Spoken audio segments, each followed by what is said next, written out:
안녕하세요, 케부자입니다. 시청하시기 전에 구독하기, 좋아요, 알람 설정, 멤버십까지 부탁을 드리겠습니다. 커피 한 잔 사주는 거 부탁을 드리겠습니다.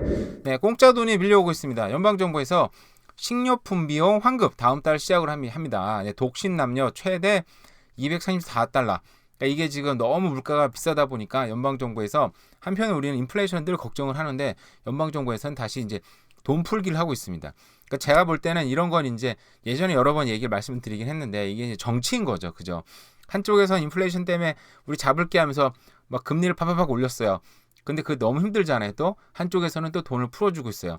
그러니까 인플레이션을 잡기가 쉽지는 않은 것 같아요, 진짜. 또 정치인들 같은 경우에는 이런 쇼맨십, 욕하는 건 아닙니다, 그죠? 이거 정말 필요하다고 봐요. 한쪽에서는 이렇게도 해야 되고, 또 한쪽에서는 또 이렇게 우리는 너희를 위해서 이렇게 하고 있어라는 거 보이죠. 이거는 뭐 우파든 좌파든 상관없습니다. 이건 누구나 다 정치인으로서는 꼭 해야 되는 일이라고 생각을 해요. 자, 식료품이 반응 오늘 7월로 예정돼 있습니다. 지금 며칠 안 남았네요, 그죠? GST, HST 환급일이 지급될 예정이다. 환급금 자동이체를 신청한 경우에는 이날 환급금을 수령할 수 있으며, 수표의 경우 이날을 기준으로 해서 1, 2주가 더 필요하다. 무려 25억 달러를 준다고 하는데요. 자, 얼마를 주는지 좀 찾아봤습니다. 정부 사이트에 들어오면요.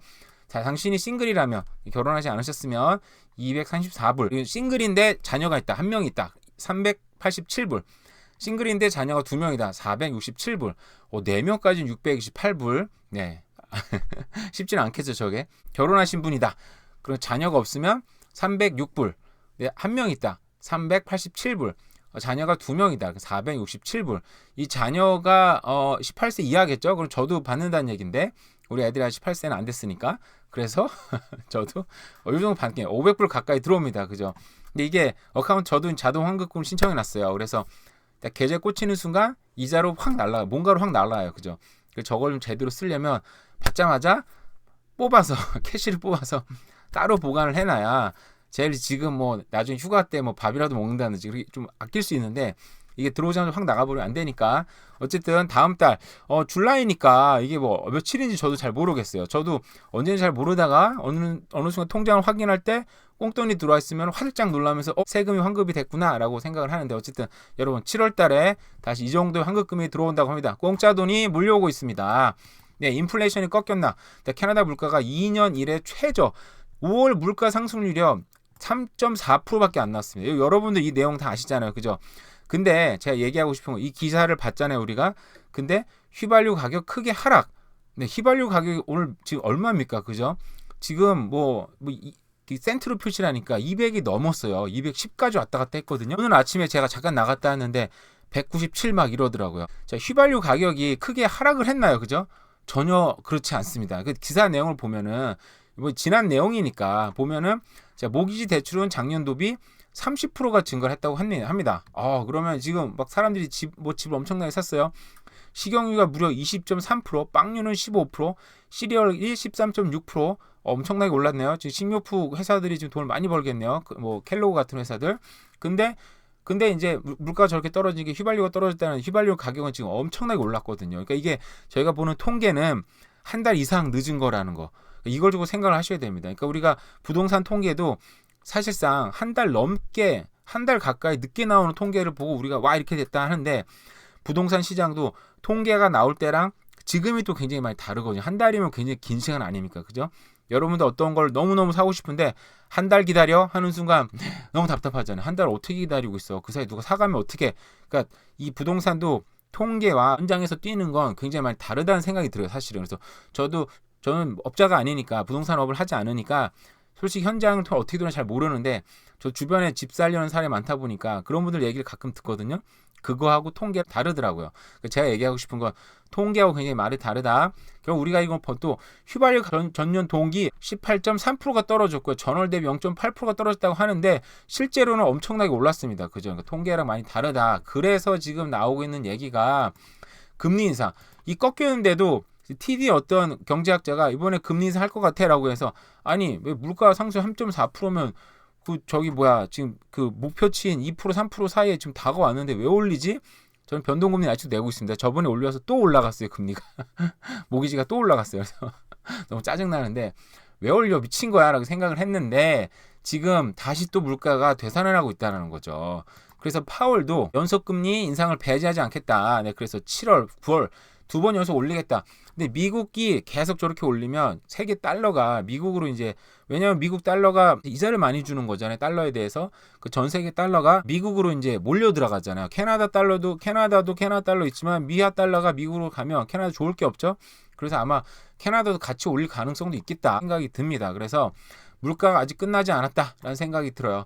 미국도 분명히 그런 내용도 있고 경기 하강이 올 가능성이 굉장히 높다. 그러니까 경기 하강을 지금 각오를 하고 좀 더 올리겠다라고 얘기를 한 것 같아요. 더 많은 긴축과 더 많은 제약이 오고 있다라고 얘기를 하고 있습니다. 그래서 지금 영국 은행도 그렇고 지금 유로 EUB죠. 유로 은행도 그렇고 지금 전체적으로 다시 또 금리를 올리려고 생각을 하고 있어요. 저 같은 경우도 이제 끝났나? 이제 내년부터는 최소한 내후년부터 팍팍 떨어지지 않을까 했는데 이게 생각보다 정말 시간이 많이 질질 끌리고 있지 않나. 왜냐하면 우리가 봐도 캐나다도 생각보다 경기가 많이 좋게 나오고 한쪽에서는 실업자가 나오긴 있긴 한데 그럼에도 불구하고 소비도 늘고 지금 사람은 집도 사고 있고 여러 가지 지금 경제를 지금 좀 굉장히 낙관적으로 보는 흐름도 분명히 있는 것 같아요. 주택담보대출이 상환기간 연장이 급증하고 있다고 합니다. 저도 사실은 이걸 좀 생각을 하고 있긴 있어요. 이 너무 좀 빡세니까 소위 말해서 좀 늘려서 금액을 좀 줄일까?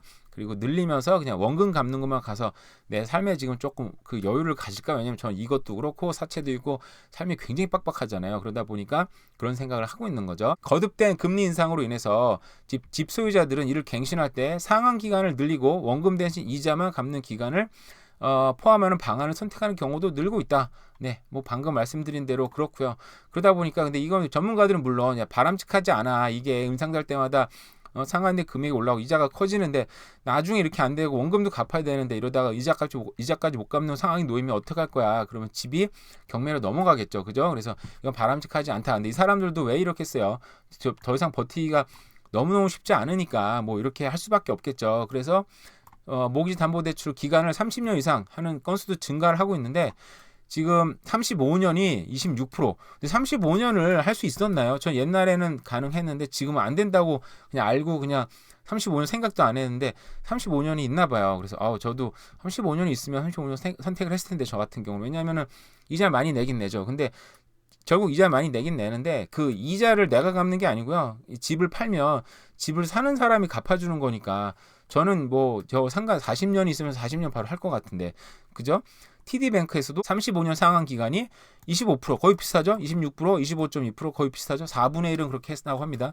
저도 저걸 알았으면 좀 했으면 좋았을 텐데 요즘에 만약에 모기지를 다시 연장할 기간 생각이 있다면 저는 지금은 이제 좀 갚아가지고 뭐 21년만 이렇게 줄어들었거든요. 근데 저기서 다시 35년, 15년 확 늘리면 금액이 확 줄어드니까 그래도 지금 좀 숨 쉬고 좀 더 숨 좀 크게 쉬고 살 수 있는 여건이 생기니까 충분히 고려할 수 있는 생각이 듭니다. 왜냐하면 저도 이 집에서 영원히 살 건 아니니까 그죠. 뭐 더 큰 집을 갈 수도 있고 어떻게 보면 나중에는 좀 더 작은 집에 가서 그 돈으로 또 투자를 해서 저도 이제 슬슬 노후를 생각해야 될 때가 됐으니까 또 다른 콘도를 사서 투자를 할지 뭐 이런 생각을 할 수 있는 거 아닙니까? 그죠? 왜냐면 이 집에 뭐 10년, 20년 뭐 살면 좋죠. 저도 이 집 굉장히 만족스럽긴 하지만 뭐 이 집에 영원히 살 건 아니니까. 러시아 우크라이나 전쟁인데요. 이제 프리고진이 얼마 전에 무장 반란을 일으켰잖아요. 그죠? 그래서 바그너 그룹의 이제 수장인 프리고진이 러시아로 진격을 해서 뭐 그때 속보가 엄청나게 올라오더라고요. 그래서 이때 정말 얘가 한번 치려나 생각했는데 러시아까지 사실상 들어갔다가 돌아갔어요. 그죠? 돌아가는 순간 저도 이거 좀 짜고 치는 또 연극을 하는구나 라는 생각은 들었어요. 그래서 왜냐하면 지금 러시아를 우크라이나 끝내야 되는데 누군가는 끝내야 되는데 그런 시그널들은 나왔었는데 안 끝내고 계속 버팅기는데 사실상 저는 이제 생각을 해봤죠.